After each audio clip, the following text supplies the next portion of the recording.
လာပါဒီနေ့လေးကတော့အလင်းလိုင်းအင်တာတနာမှာနွေရာသီအထူးသင်တန်းကကလေးများနဲ့အတူမြမနှစ်ပြည့်ကူအတာတကြံအကျိုးပွဲကိုဆင်နွှဲခြင်းဖြစ်ပါတယ်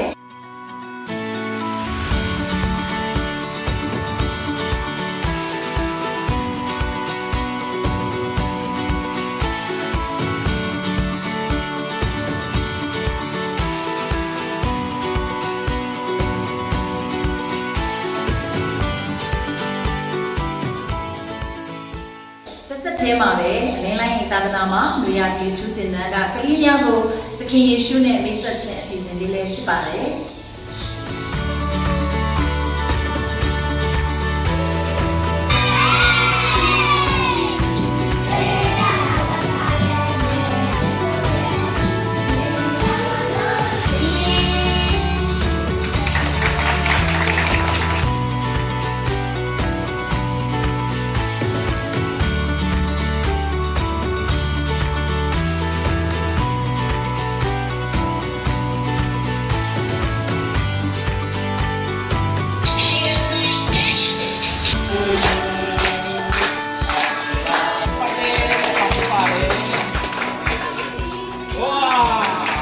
အားကြောင့်ဒီနေရာဒီပုံပြင်လေးမှာသားတို့ကိုပေးချင်တဲ့အရာရှိသားတို့အလုပ်ကြိုးစားရမလားကြိုးစားရမယ်စာကြိုးစားရမလားကြိုးစားရမယ်ဒါပေမဲ့သားတို့မတတ်နိုင်တဲ့နေ့တနေ့မရှိဘူးလား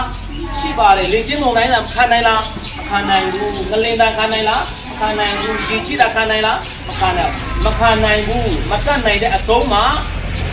ဒီလိုပဲဖြစ်ဖြစ်နေချင်းရှင်ရှင်သားပူလာခဲ့ပါလို့ပြောရမှာဖြစ်ပါတယ်ပုံပြင်လေးကတော့ဒီမှာပဲအဆုံးသတ်ပါတယ်နောက်ဆုံးမှာဘယ်လိုခေါ်ရမလဲ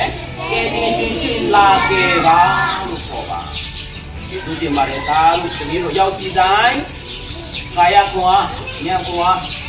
ရှိပြီးတော့ကျမချင်းများနဲ့အတူကြည့်ပေါ်အောင်မြင်တော့ဘဝပိုင်ဆိုင်နိုင်ပါစေယေရှုနာမနဲ့ကောင်းချီးပေးပါတယ်လက်ကိုကြည့်တယ်လက်ကောင်းကြည့်ပါကျမကွာဖြစ်စေတော့စာဖြစ်စေတော့ပါ